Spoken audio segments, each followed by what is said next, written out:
All right, so welcome to the second video of this series on Rhino.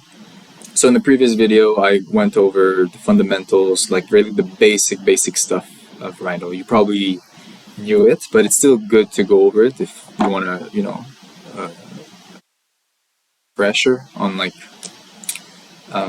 what to know in the beginning. But this video is kind of more dedicated to advanced modeling, and before that, I'll go into what I personally think is one of the key things of learning in Rhino is layer management and file naming, layer naming. It will make your life so much easier, especially working in teams.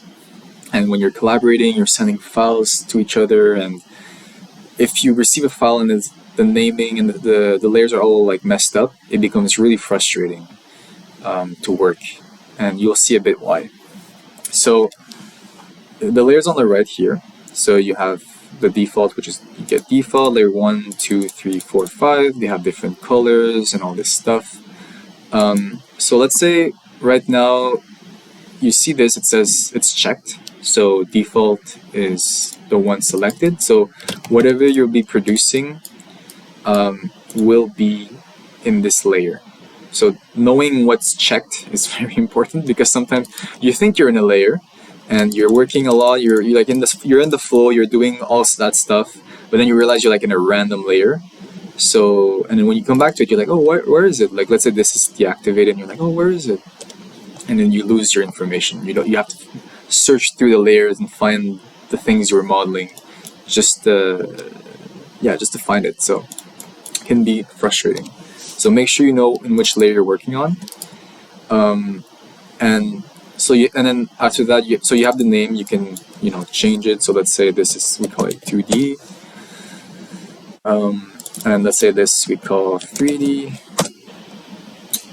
Everybody has their own naming convention. You can pick the one that is clear to you, but also think about, like, is it clear to other people? Because if it's clear to you but only you, then it becomes hard to work with you. Sorry, but it needs to be clear.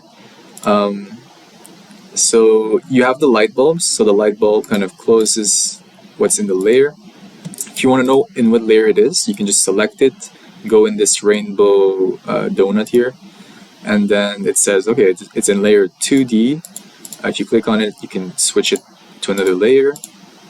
You can change the display color, but usually just keep it to by layer, line type by layer, print color by, usually keep it to by layer, because you want to edit it in this row.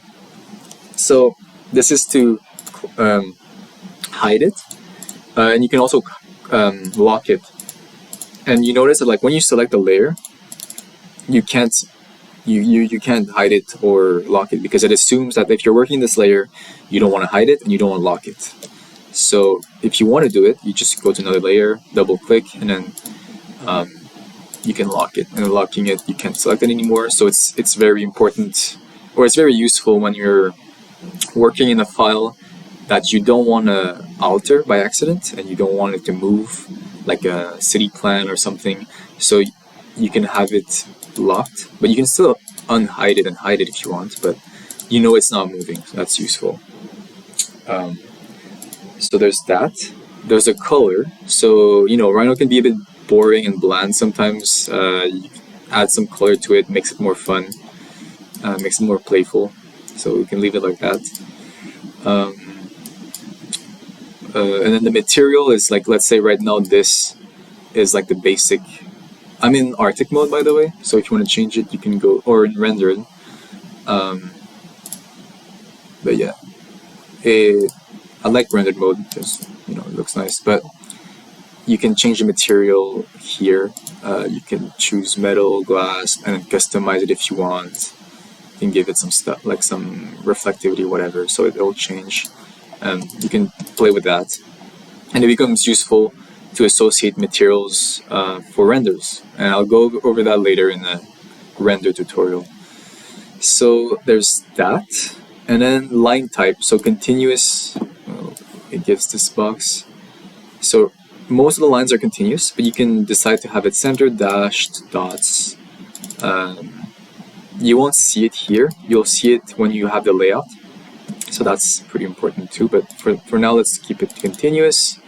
Print color, you can keep it like that. Print width, that's pretty important as well. When you're printing lines, you can play with the line weights. And yeah, that's pretty much it. But yeah, if we go back to layers, so you know, it's very basic, but layers and types inside of layers are very important to do. So let's say you have a 2D layer and a 3D layer, and then if you want to put a layer inside a layer, you just take it, grab it, put it, and drag it on top, and then you can get this kind of this drop down button, and it becomes just visually, it becomes very easy to see, like, okay, well, you have a folder and you have 2D, you have these layers inside, and then in 3D, let's say you want to add new layers here, like 4, and then to select everything, you can click once, shift, and then click on top, and it selects everything here, put it here, and then just visually, it just cleans things up. It's like drawers, you know, think of it like drawers. You're just taking out stuff you need, and you're like, okay, I just need to work in 2D, so this I will select just a 2D, and then this I will lock or hide it, so I don't need to see it. But yeah, and then here you can have, like, let's say in 2D, I don't know, you have let's say you have, I don't know, house, and then you have site plan, you have, I don't know, drawings or like sketches you want, or 3D house. Actually, let's go house plan, and then I don't know, you have trees, like the location of trees. Now you know that these are all in 2D, so you should not have, theoretically, you should not have 3D objects inside of that.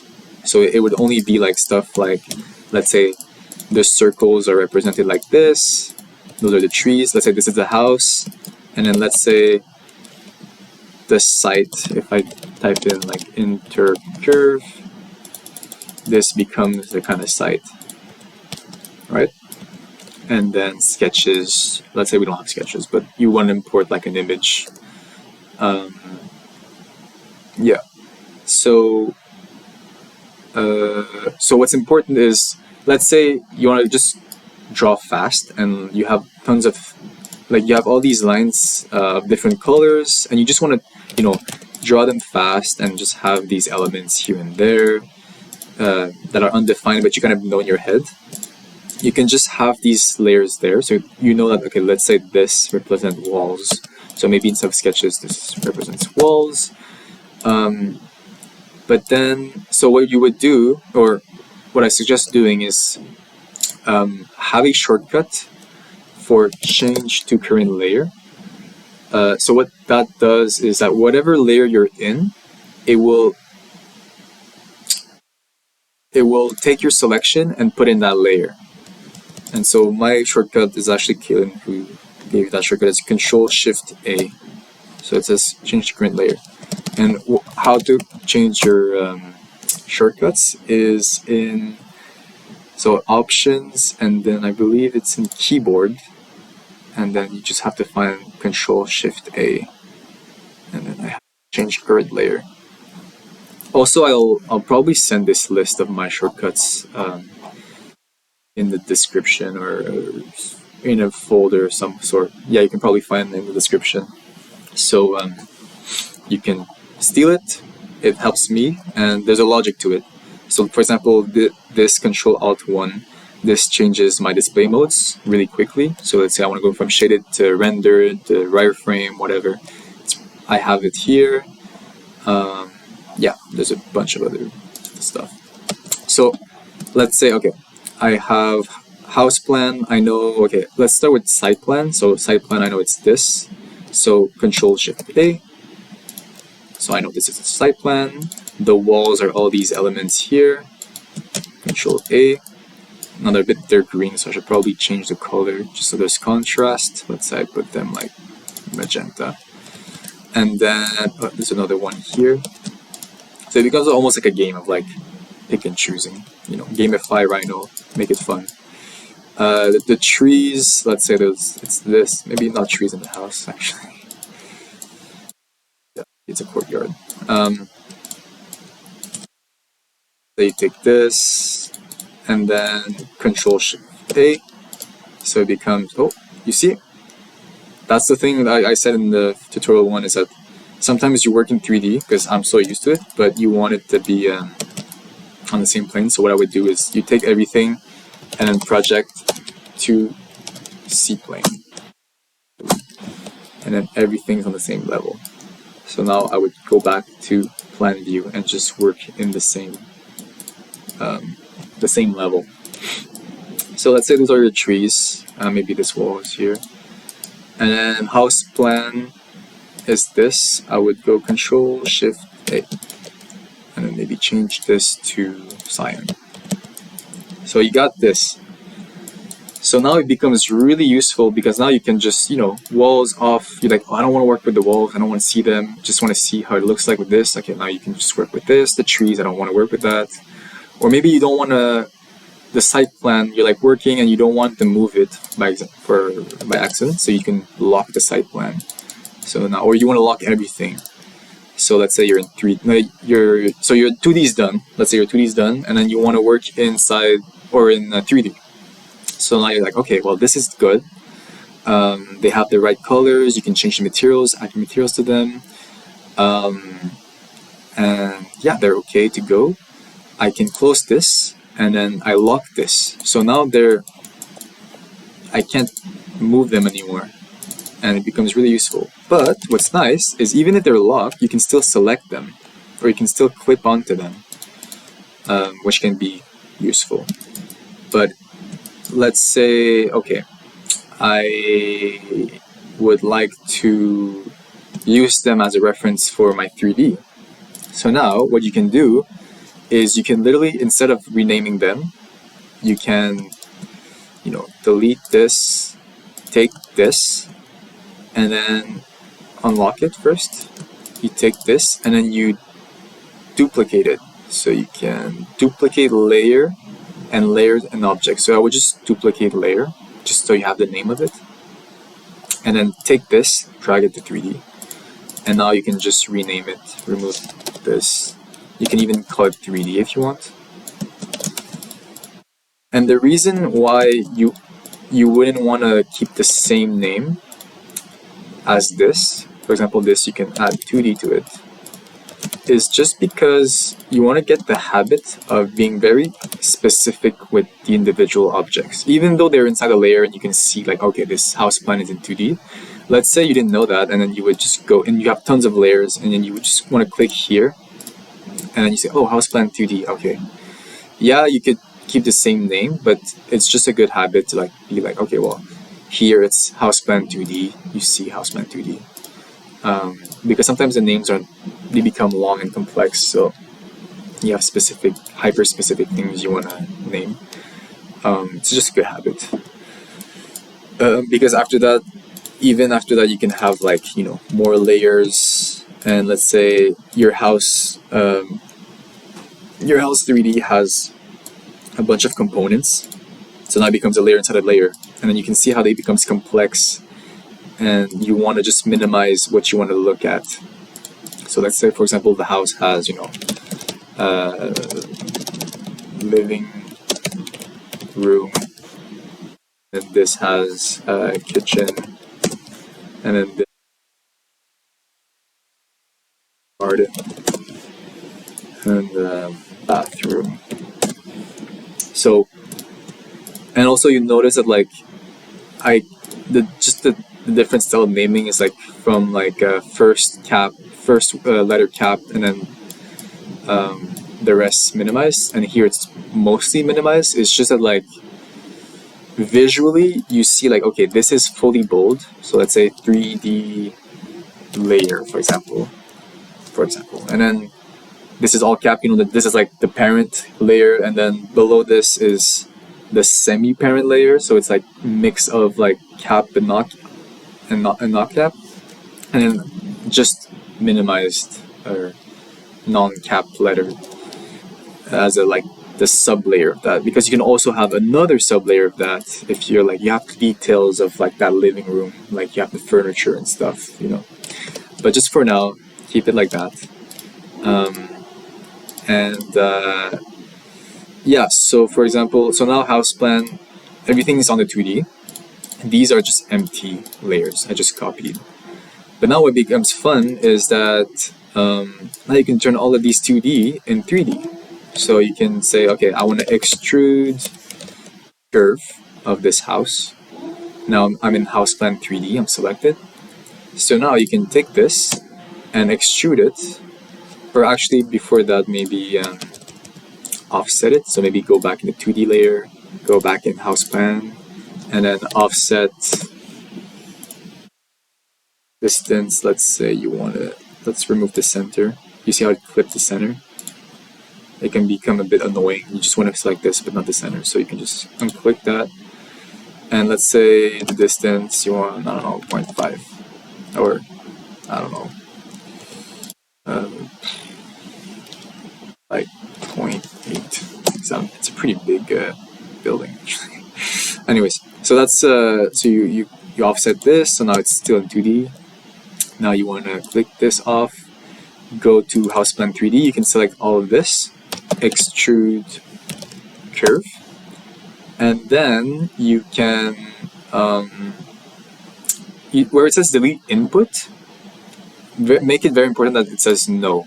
So it doesn't delete these two lines that are in this layer, because you want to keep them in this layer. And then let's say it's like a, you know, this kind of house. So you see the layers are still there. Like if I go here and check this, this house plan is in this layer, the walls are there in 3D, but the layers are still there. And it's important to keep that because let's say, you know, in studio and design in general, you always iterate. It's never done. You show it to a client, you show it to a professor, it's like, oh, I want this wall, like, I want this to shift like on the right here. So I'll be like, oh shit, I have to redraw it. But if you already have the layer, then you can just, you know, change it and then redo the 3D. It's just a good habit to have, honestly. Like, keep your drawers clean and it's gonna help you. It's gonna make your life easier. So you can do the same thing with this, like let's say the trees. I'm just gonna do like extrude, but you get the idea. Like they're really ugly trees, but yeah. But now you see that, like, okay, house plan, you can deactivate this. You're like, okay, I want to see it without trees. The walls too, you can, I think you can multi-select, so you can go into like the walls and then multi-select the extrude, and then yeah, this becomes your artwork. But then it's nice because you can kind of filter and select and show what you want, and it becomes really useful for design, like if you just want to filter through things specifically. So yeah, that's just the main convention of layer systems. Very, very basic, but as you get more detailed, and the living room, you start putting, like, you know, let's say you want to do, like, let's say these boxes represent, like, this is the living room space, and then the kitchen, this is the kitchen, then the garden, this is the garden, and then the bathroom, this is the bathroom. I don't know, I'm just putting blocks to represent them, but then it becomes interesting to select and to move them around and stuff. But that's just the gist of it. And yeah, I think for layers, that's what I wanted to cover. I talked about shortcuts, so yeah, like I said, I'll send you the shortcuts in the description. Okay, additive versus subtraction. So now we'll stop talking about the layers, and we'll talk more about if you want to use laser cutters or 3D printing. So okay, for laser cutter, it kind of refers back to the tutorial number 1. So it really comes down to having all your forms closed. So let's say you're mostly working in 2D, right? So because there's a specific, I forgot what the dimension was for the laser cutter in the basement of the school, but you can just Google it. You can Google like I believe laser cutter McGill, and there's a file for it, and you can read through the document. It tells you exactly how to use it, how to prepare your file for laser cutting. But honestly, for that, it just comes down to making sure that, let's say you have this. Let me change this. What's down here? I'm just gonna pick this layer. So let's say so you're okay. I think before that, there's an important notion of the layout. So here in these tabs, you have the perspective, top, front, right. But there's also a plus, and if you click on it and you say you click on new layout, then you can write this. You can say that this is the laser cutting layout. Let's see one. And the printer can be a PDF. I think that's fine. Landscape, and then depending on what the width and the shape is, you should probably put this. Let's say it's tabloid, just for the sake of it. And then you click OK. Oh, probably put portrait. So if you want to edit, you can just go inside of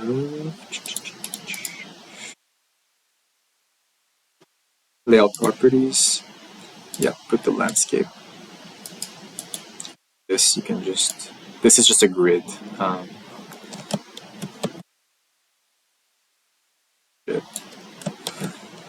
a shortcut for this. So, and then you can double click on it, and you can scale it. So this is pretty important. I mean, I think most of you know this if you worked for DigiRep and making like orthographic drawings. But if you double click, now you're out, so you can move in and out. If you double click, you can zoom in and out. But usually you wanna, when you double click, you can go here, and there's a layout and the model option and the model units, so you know like what kind of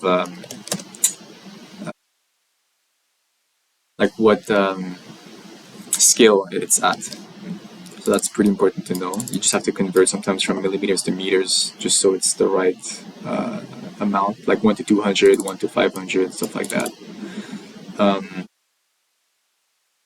But what's important is that when you work for the laser cutter downstairs, I believe you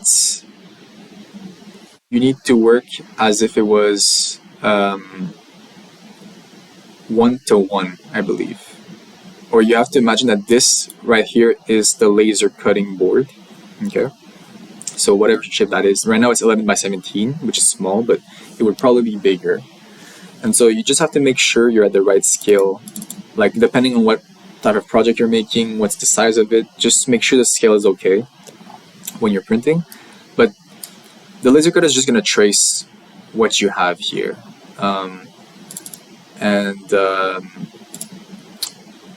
Yeah, it's just going to trace what you have here. And so what's important, let's say you have, okay, the top view, you have the board here, and you have all these individual pieces, okay, that you kind of just have like this. Make sure they're spaced enough. And you also want to, like, depending if you're using wood or plexi or whatever, you want to minimize obviously the waste. So make them close, but not too close, because the laser's going to like go twice and it's going to burn the piece, or it's just a waste. Don't put them close like this to, not waste. To like waste, like to save time. It's just going to make the cut like gonna like go over your piece. So you want to space them out just a little bit, especially if the laser's strong. To cut like stuff like wood. But yeah, it's pretty straightforward. Just make sure, let's say you have like a funky shape. Let's say you have like something like this, and you want to laser cut this. Just make sure, for example, like let's say you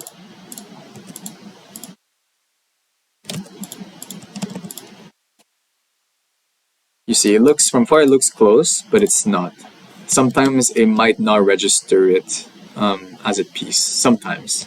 So just make sure that all the things you're putting here are closed, and the laser will recognize it. And so when you go back to here, you just make sure that, like, let's say, yeah, you know what scale it's at, and so you can adjust the scale.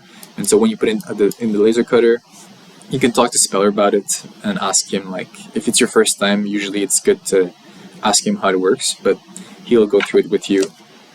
And that's pretty straightforward for laser cutting. Also, you can adjust. It says it also. There's more info for the in the booklet online. Like I said, if you Google laser cutter McGill, it'll give you a PDF of everything you need to know. There's also different colors you can associate it. Like, I think for that you have to, instead of display color by layer, make sure it's these, so red, yellow, green sign. I believe like you can associate, like, red indicates that it's like a very strong laser. Green can be like an etch. So let's say you have like something like, you want to cut this piece, but the middle you want to just etch it.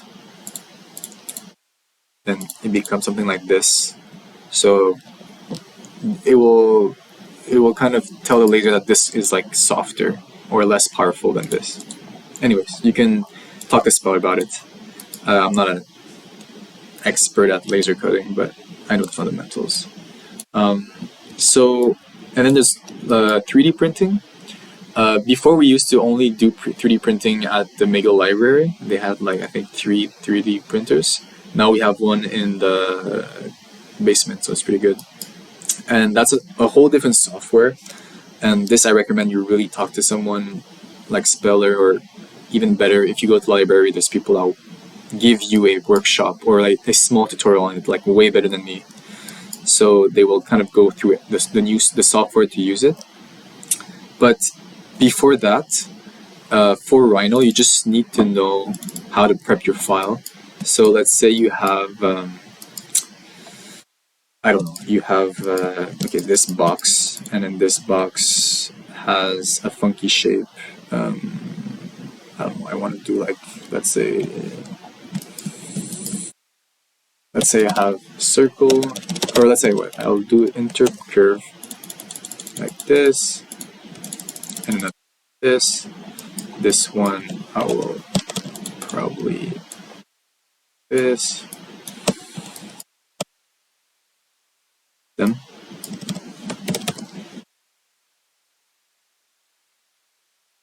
But there's this funky shape, and then I want to cap this. So, and if I, yeah, so this in shaded looks like this. Now, if you click on it, it says closed. So now you know this is good to go. If it was open, like, there's a command called extract surf, and you click on this surface, you can, like, remove just this cap. Now it says open poly surface, so that's not good. That is the 3D printer will not recognize this shape. So just make sure that whatever shape you're doing, it's fully closed. That might need some capping. It might need, just closing off some junctions. So make sure if you type in cap, it's capped, it's closed, it's one surface or one poly surface. And then once that's done, the next thing to do is to mesh it. And what meshing means is it's just a different, like, entity, like it's a different geometric entity in 3D. So right now this is a poly surface, and most softwares for modeling, like Rhino and I think like Maya uses that, but or maybe not. I'm not quite sure. But Rhino calls it polysurface, and so you just have to mesh. And when you type in mesh, it says how many polygons you want.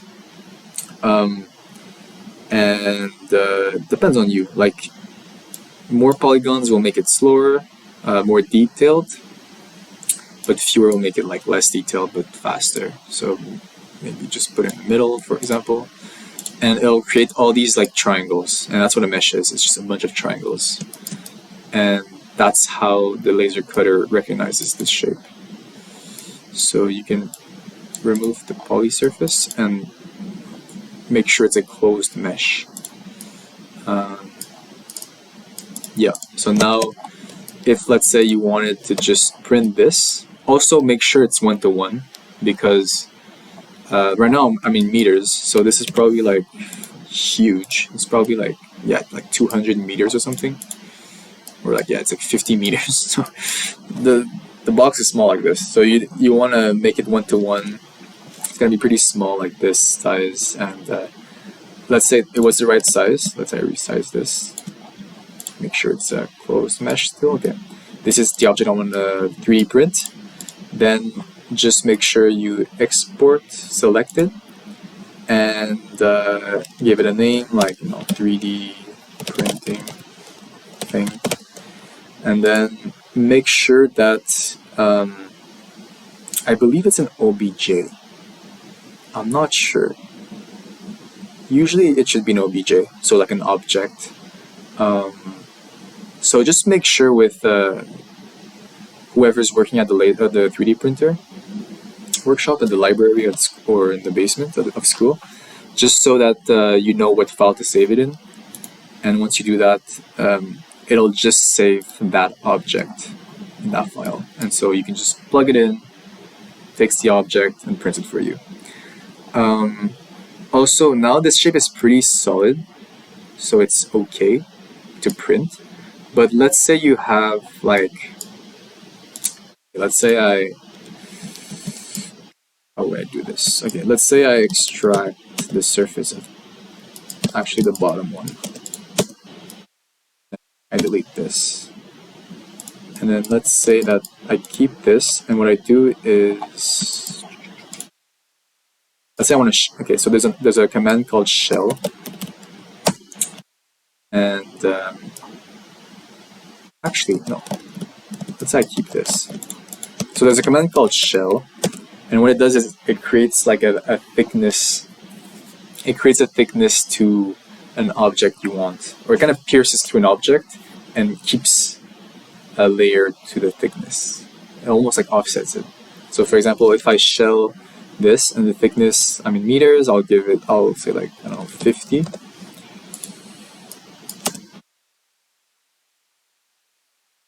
Then, let's say 5.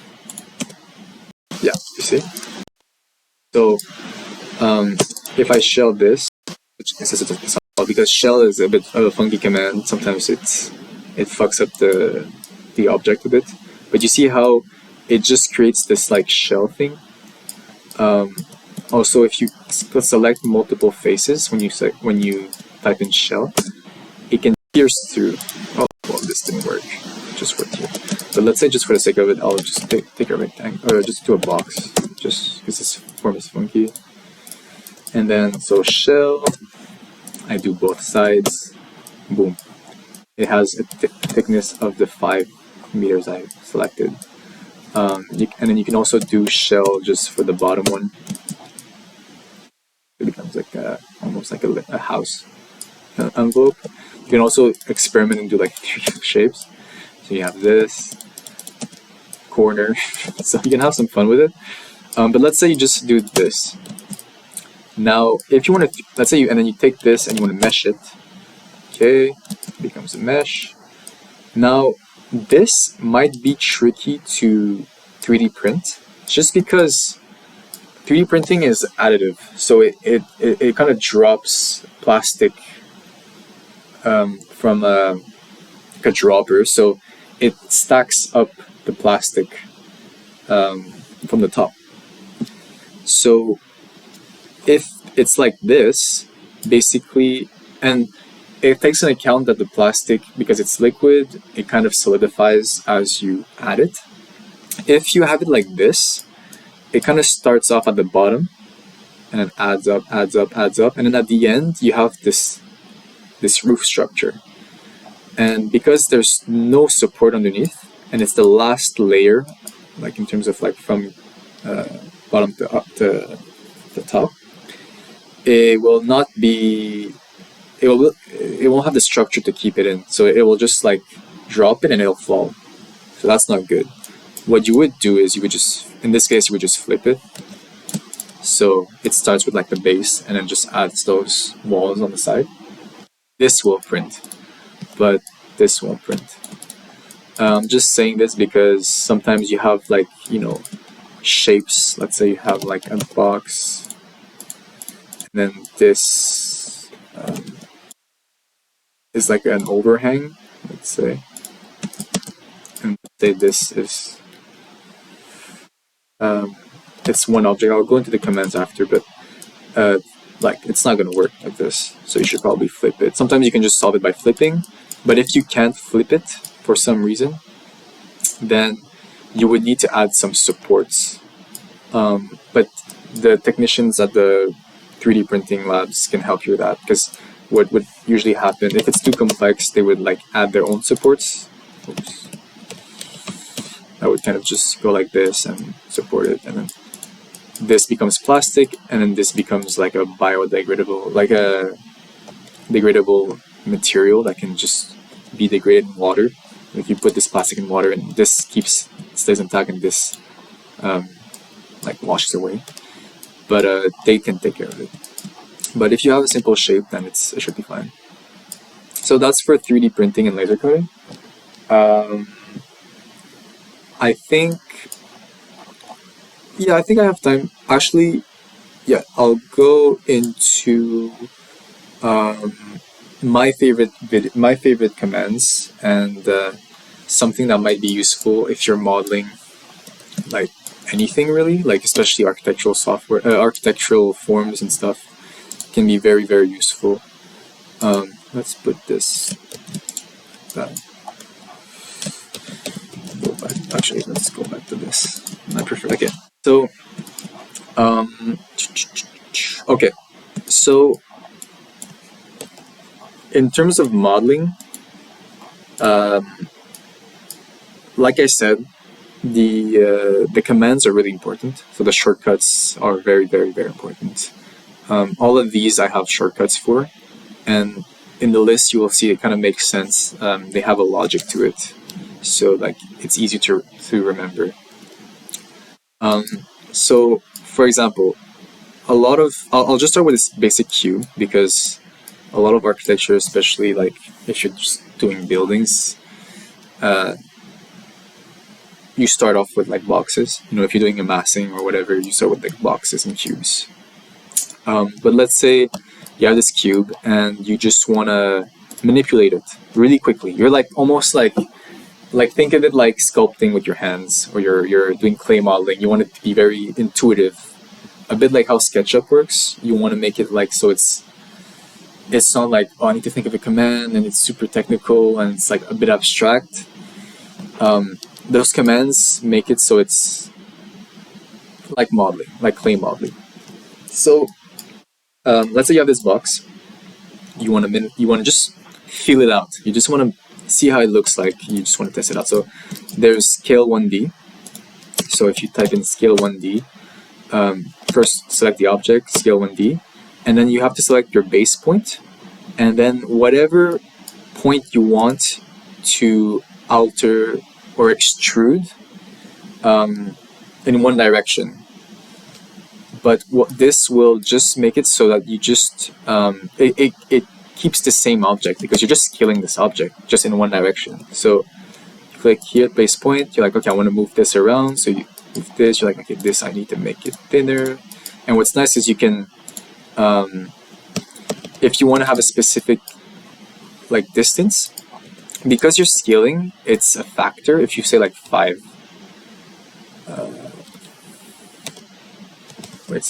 if you take this, and you write it 5. Yeah, it kind of like factors like by 5 or something. It's a weird it's a weird concept, and it's not easy to know what you want. So what I usually do is like, okay, let's say I type in distance. I know the distance of this, it's 13 meters. I want to have, you know, let's say 20 meters. So I would just take this, I would do a line. So type in line, taking this side, this edge, click tab so it's locked in this direction, and then type in 20 meters. Boom. And then you take this, and my shortcut is Control-1 for scale 1D, so I can just do this, and then that's it. And then you delete this. So it becomes really quick if you just want to like have this shape. Like if you do it quick, it's like, okay, I do a line, take this, tab, 20, and then take this, Control-1, this, and then you have the distance. And it becomes, the more you do it, the faster you'll become. So that's scale 1D. Scale 2D, I don't use it that much. It's, I think it's, it kind of scales both sides at the same time, like this and then the other direction. Okay, I don't use it that often. Also, if you do scale 1D, but then let's say okay, midpoint, you want to have both sides, you can take the midpoint and then it scales both sides at the same time, which is kind of useful sometimes. And then you have the normal scale. There's no 2D or 1D or 3D, it's just scale. For me it's Control-3, and then it just scales things from all the sides. So that's that. So, but let's say for some reason, I don't know, what's a good example? Okay, let's say, okay, I have this and it's shelled. So I write shell, and then the shell is 5. So I have this box, this beautiful box. And it becomes tough to scale this thing, right? Because if you start scaling, like this, then what happens is like, you see how the walls they kind of become thinner and thicker. So you don't want that. You just, let's say you just want this wall to just be thicker. Or even more than that, you want these two sides. Basically you just want this to be closer. But you don't want to redo this box. What you could do is just redo the box and then redo the shell and like that. But let's say you don't have time, you just want to move this. There's a command called move face. There's move edge and move face. I'll start with move face because it's more intuitive. So move face will keep the same object, so it's not an extrude, but it selects specific face that you want. So now I select this face, and if you click enter and you select this, it will, and you decide to put it here, then it will only move that face, and it will still stay a closed surface. And that's really, really useful. Like, you can do the same thing with here. You can do the same thing with this. You know? So you can really have some fun with this. It's really one of my favorite forms because it's almost like it's like in SketchUp where you're just extruding the surfaces. And then what's nice is that it keeps this integral face. It's not like meshed or anything. It's still a poly surface. So, and then let's say you want to keep the wall dimension or the wall thickness. This one's more tricky. Usually it works well on one side, but if you pick two sides that are like parallel, it can work. It's just sometimes it kind of remodels or rebuilds the face, the surfaces. But let's say, okay, you take this and then this, and then you want to move this.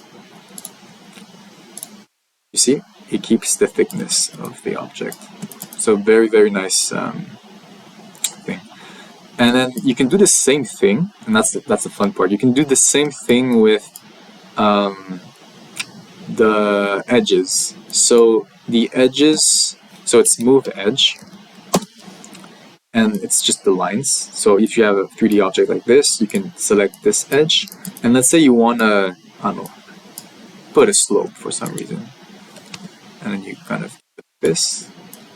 Now, now that's the part where it gets funky, but you can play around with this. Like it basically takes that line and kind of like drags it, and then everything connected to that line will kind of move in consequence to it. So it's a bit trickier, this one.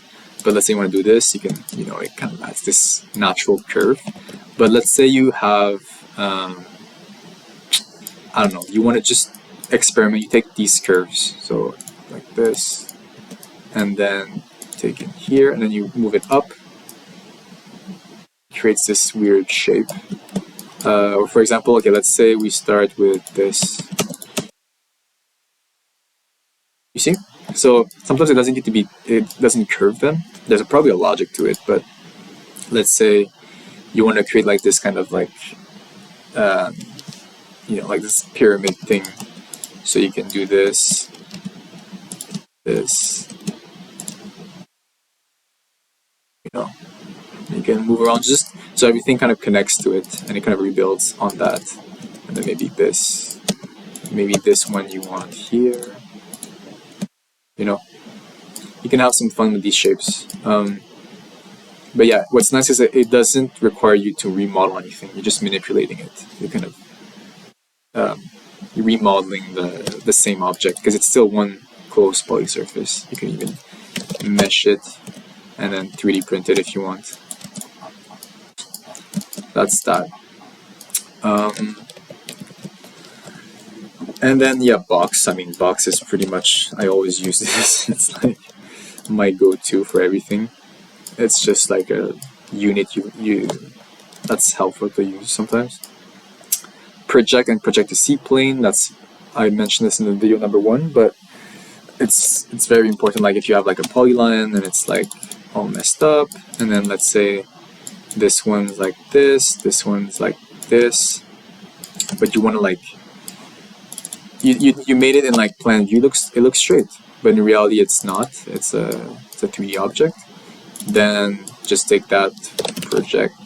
Make sure you select everything. Project C-plane. You can delete this or keep it. Maybe let's keep it. So you see like there's a projection and there's the non-projection before that. And from there you can manipulate easier. You can extrude it if you want. But yeah, before that, so that's project to C-plane. But then let's say you have, you have this profile that you really like. That's the flat one. But you want it to be in plan like this. But let's say you have a surface. Let's try something.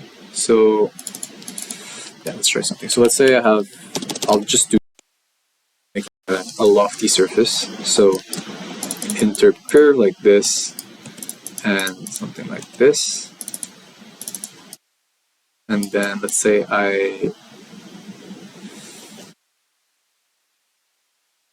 let's just do it like that.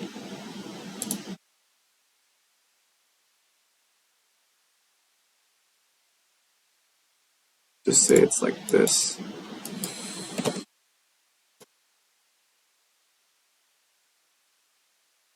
Oh, also, what I just did right here is just move vertical. So there's the move.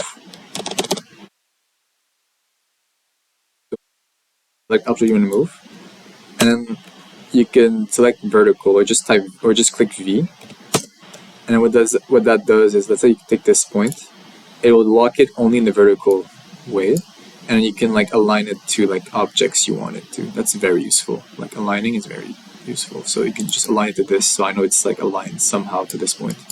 So when I locked it and I pick these 2 points, it creates this nice volume. So okay, let's say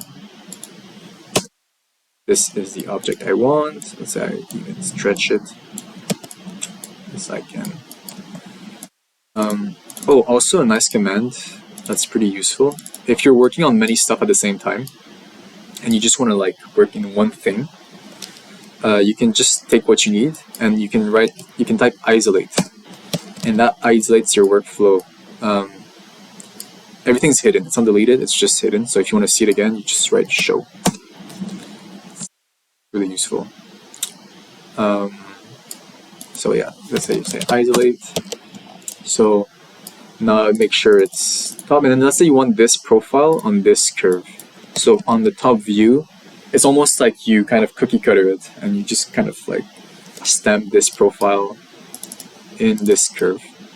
What you can do is you just project. So project, select curve and points to project, so this, and then surface, you select the surface. And then it will imprint the projection on this.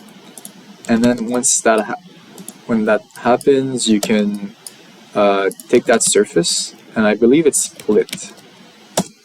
So you take this surface, because it says okay, when you type in split, it says select objects to split. You can select this, and then click enter, and then select cutting objects, which is this. And what that does is you have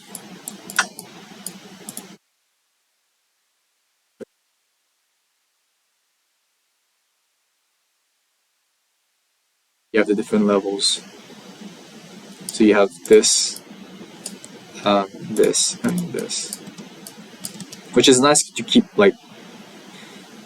It's nice to keep the elements of your process. So, like this could be like a party diagram or some sort. You can be like, oh, this is how I got this shape. You know, starting from here, this shape.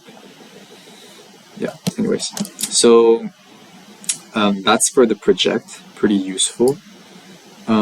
Okay, if I show everything, that reminds me, there's another command. Yeah, extract surf. So extract surf and silhouette.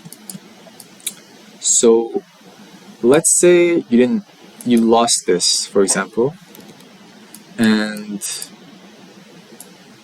this too, and you're like, oh, I like this, but I want this in line. Like I want to have the outline of this. There's a command and of these two lines. There's a command called silhouette, and that takes whatever form in 3D, any plane, and even polysurfaces, and it will make the outline of all the edges. It will just make the outline of any edges. So silhouette, you can take this, and then if you move it, it kind of outlines it. So very, very useful. It even works with 3D objects. So if, let's say you have, let's say this, for example, this weird shape. And I scale this. If I take this, it's a closed polysurface, and I type in silhouette, then here you go, you get the silhouette of this thing. It's not a wireframe, it's actually like lines. So pretty neat. Yeah, and it becomes really useful when what's an example? Like that's something I do all the time. Is let's say I have tons of buildings, and I just want to model on top of this. Let's say I'm doing a parapet, like I did this yesterday actually for a studio. I just want, let's say this is like your final model. For example, you have 3 buildings, beautiful skyscrapers, and then you just want to add parapet to the top. Because it's a full thing, what you could do is, there's multiple ways to do it. You could do a rectangle, and then, when you do rectangle, you can do 3 point, or just type in P, and then you can select just 3 points, so this is like the contour, and then from there you can offset. So offset, and then let's say you offset like 2, just so you see it, 5. So now from there you can take these 2, and then you can extrude curve, and then add your little parapet here. It's okay, you can do that. That's easy because you have a perfect rectangle. But sometimes, most of the time, you don't have a perfect rectangle in like something. So let's say you have I don't know, something like, let's say, I don't know, and go with this. You want to, kind of do the same thing but be quicker.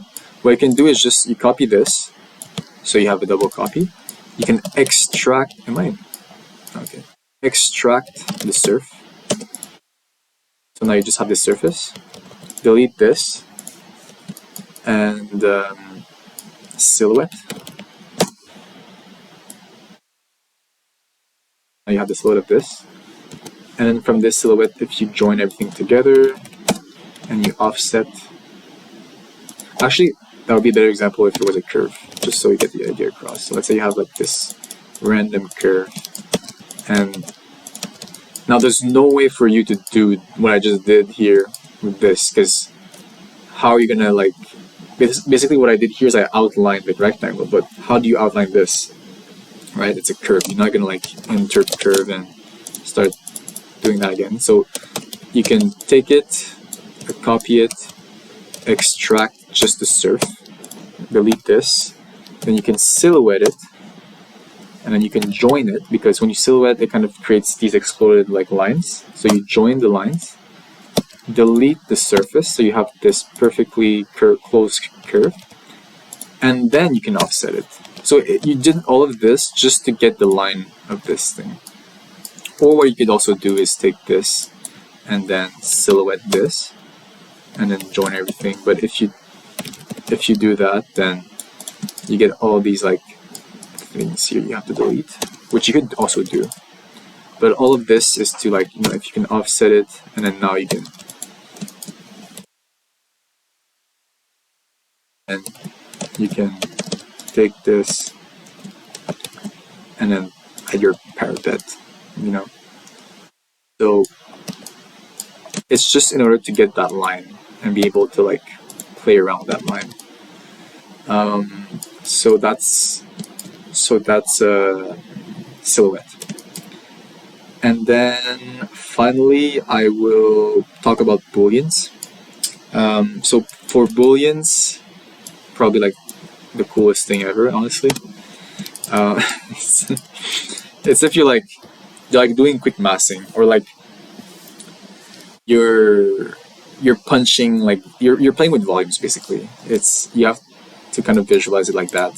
So zoom. Oh yeah. Also, if you're like really far and you see that it's hard to like move around, there's a thing called zoom. So Z, and then if you click S, it's selected. So now it kind of zooms and orbits around this object, just so it's easier to manipulate. And so the last thing I'll talk about is booleans. So let's say you have this beautiful box, and you want to just try out some openings. Like you want to do some facades and add in like some windows and stuff. Let's say you have the shape of your window, which is like, let's say you want this. Okay, let's say this becomes your door, and then you have your windows, right? And you probably want to align this with this, but then you want to like multiply this here, multiply this here. I don't know, I'm just fucking around here. You copy this again. I don't know, it's really ugly, but just bear with me. Like, let's say this is your facade, beautiful facade, and you want to punch in some windows. But then you have this big volume, right? And let's say, just for the sake of it, you shell this. So this is the thickness, this is your empty shell. But then you want to punch these out, right? So there's you have to boolean. Boolean basically means, in coding terms, it means true, false. So it's like negative, positives. Thinking about like that, it's like you're removing and you're subtracting and adding. So in that case, you want to remove this from this. So what you would do is take all of this and then extrude it. So extrude curve, and then you can extrude it however long you want. It doesn't matter because they're just being used as like these subtractors. And so once you have this, you can keep the curves just for now. And let's say you have, I'll make a few options just so I get the idea. So we'll start with Boolean difference. So also right now this is like fully flush to this, so you have to make sure that once you have these subtractors, you just push it inside just enough so that like it just pierces through these, right? You want to do is Boolean difference, select surface to subtract from, so you select this big box, enter, and then everything, select the surface or polysurface to subtract with. So what kind of subtractor do you want? And you select all of these. And then if you click, and then it says delete input, so what will happen is like the subtractor will be deleted after this. I'll just say yes. If you click enter, then it subtracts these things here, and you can even remove these things here, and then you get those volumes here, those subtracted things. And what's nice is this becomes one closed polysurface. Very, very neat. So what would have happened if you took all of this and all the way is, as you would expect, it would delete through everything, so both sides. So that's Boolean difference. There's also Boolean split, which is pretty similar, but instead of deleting completely, the difference like completely deletes the intersection. But Boolean split, I believe, yeah, so there's Boolean split, same concept. Oh, it failed. So the reason why it failed is, I think, because this is flush. I think you would want to have it like, oh, sorry, no, it's not even that. It's because it's not even going through it. So let's say this Boolean split.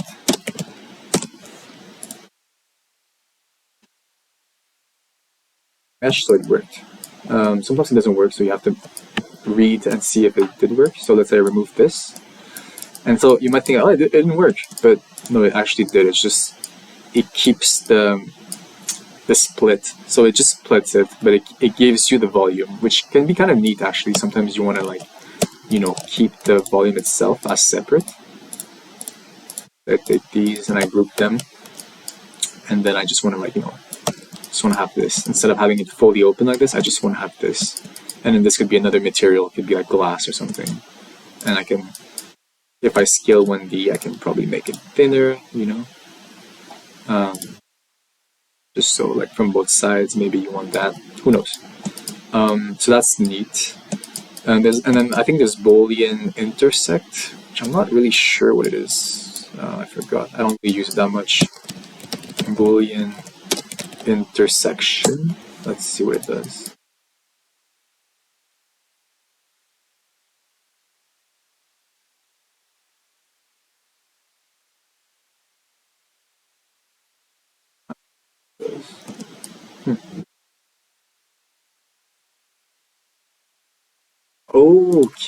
Okay, so what it does is it keeps this piece integral, like as it is, but then it just adds those intersections as an extra piece. So you just get the intersection of it as it is. So that's pretty neat too.